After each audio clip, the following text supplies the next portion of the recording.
Hey everybody, it's Diane Neto living in Barrie. Um, I've had a couple comments and inquiries regarding prices across Canada and how Ontario is so much more expensive than everywhere else.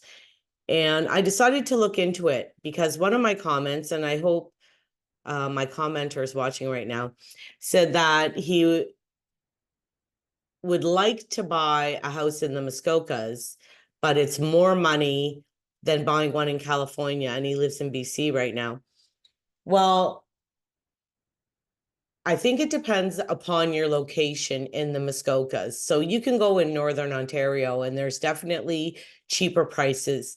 If you get to like Lake Joe and, the real expensive areas, it can be a lot of money. But you can go on just the outskirts of that. You're still in the Muskokas and it's a lot cheaper. I've been to California myself, and the California real estate market is high. Like it's really high, depending on where you go. So it's the same kind of thing. If you go outside of like Malibu, Carmel, where's that one place? Montego Bay or something, or Monterey, California, like was my favorite place. Well, those are all really expensive. Okay. Like way more than the Muskokas. So it all depends on the location and where you're going. Now, I thought I wanted to see for my own benefit and to help other people who might be coming to the province or leaving the province, what are the home prices across Canada? And Ontario is not the highest. So here's the average sale price across Canada. And this is up to date. So Montreal, 595, 132. So it is actually more affordable in Quebec. And I know that too, because I have some clients that moved from there to here. And she was like, holy, I only got 400,000 for my beautiful 1,800 square foot townhouse. I can't buy anything here. And for 400,000, and she was correct. But even in Ontario, you can see the difference. So Ottawa, the average price is 682. Hamilton, closer to Toronto, is 826. London, 646. Toronto, 1.121. So, and in Barrie, I can tell you it's about 750, around the 750, 760 mark. So what that tells you, the further you get away from Toronto, the less money it is. The closer you get to any major center, the more money it is. That's just the way that it is. Winnipeg, not a huge desirable location to move to, it says it went up 1.8%. The 12-month change is only 0.8%. And average sold price in March is 889, but overall it's 375. Edmonton, 420. Calgary, 596. And look at Vancouver, 1.318. So BC is obviously the most expensive province. It's not Ontario. And even in Ontario, so like in Winnipeg and Manitoba, there's not a lot of jobs and stuff.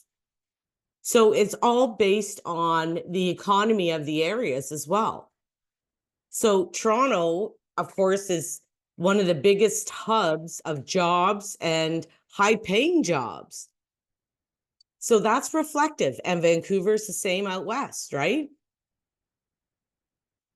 Now, they don't have out east, but I know out east is it's cheap.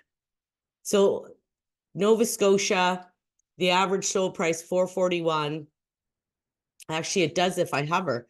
New Brunswick, 320. And a lot of my clients went out to New Brunswick a couple years ago. I don't know if we can get PEI going here.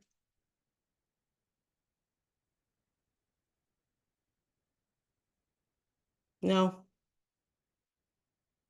But anyway, that gives us a really good feel. So same thing. You're out east, less jobs, lower paying jobs. and less industry. So of course, homes are less money. So it's all relative, right? If you want a cheap home, you're going to live in a community that isn't richly,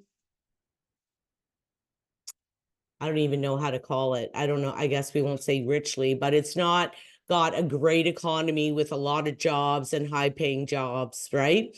I have one client that was thinking of moving from the Burlington area, and he's getting paid way more money down there than he would up here. So yeah, the homes are cheaper here, but your rate of pay is also way lower than if you're down there. So everything's kind of relative. And if you're retired, it's a whole different world, right?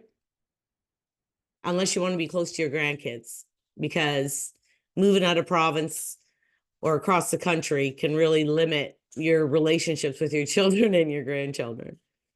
So I hope this kind of helps. I don't think people really realize that, we're not in as bad a situation as they think, for one. And second of all, let's try to look at the glass half full for a change. Like, everybody's negative and everybody is, focuses on the negativity all the time. And, what does it do but make you more miserable? It doesn't help anything. If you like my stuff, hit the like, the subscribe, or drop me a comment, and I'll try to cover any issues or questions you have in my videos.